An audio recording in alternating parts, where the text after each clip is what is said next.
Kilat News Updates.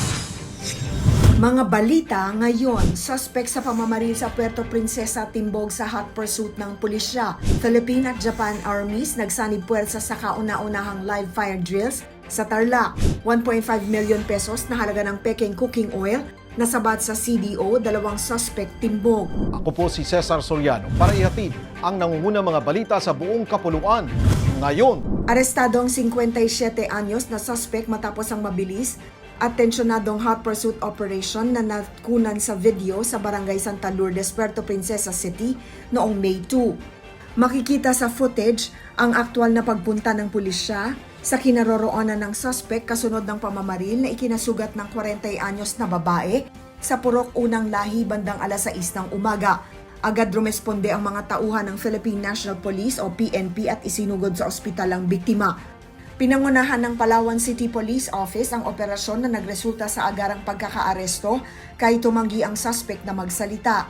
Lumilitaw sa investigasyon ang matinding alitan sa pamilya, kinakasama ng anak ng suspect ang biktima at posibleng may naunang marahas na insidente na nag-udyok sa pamamaril. Patuloy na tinutukoy ng mga otoridad ang ugat ng krimen habang inihahanda ang kasong isasampa laban sa suspect.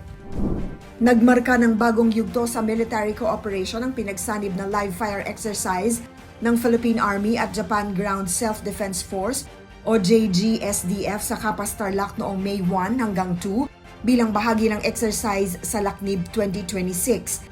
Mahigit 200 tropa mula sa 1st Tank Battalion ng Armored Division ang gumamit ng Sabre Light Tanks, habang 40 tauhan ng JGSDF 12th Brigade Recon Combat Battalion ang nag-deploy ng maneuver combat vehicles sa simulated combat scenario na nakatuon sa pagtukoy, pag-fix at pag-neutralize ng target.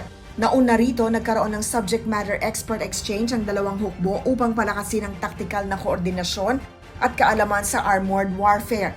Pinanood ng matataas na opisyal kabilang sina Philippine Army Vice Commander Major General Efren Morados, Armored Division Commander Brigadier General Ronel Manalo, JGSDF 12th Brigade Deputy Brigade Commander Colonel Yoshifumi Ogura at US Army Pacific 25th ID Commander Major General James Bartholomew ang ehersisyo.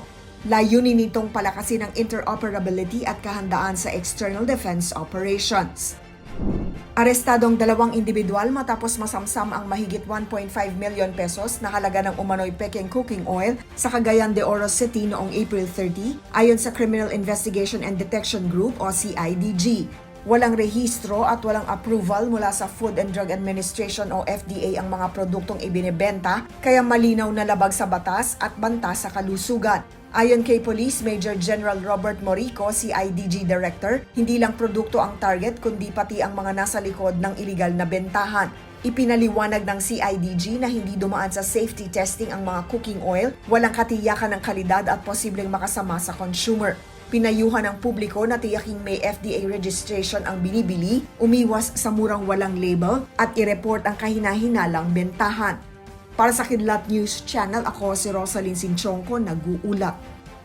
ako po si Cesar Soriano, kasama nyo sa bawat pagputo ng balita.